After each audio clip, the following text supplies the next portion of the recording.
Ang otoridad ang nasa 136,000 na litro ng smuggled fuel sa Mariveles, Bataan. Narito ang report.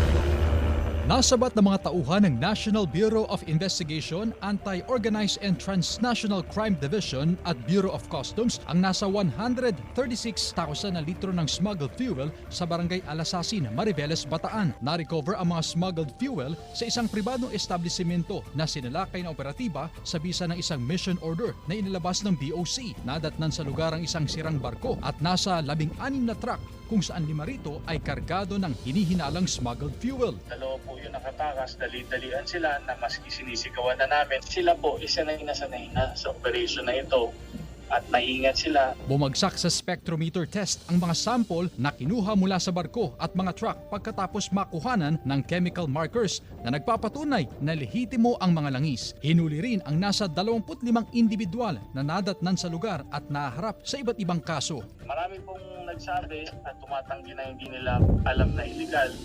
Pero yung iba po, ma'am, na naabutan doon ay pangalawang beses na o paulit-ulit na. Patuloy na tinutugis ng mga operatiba ang 2 nakatakas na barko kabilang na ang may-ari ng pribadong establishmento. Chris Zuniga, One North Central Luzon.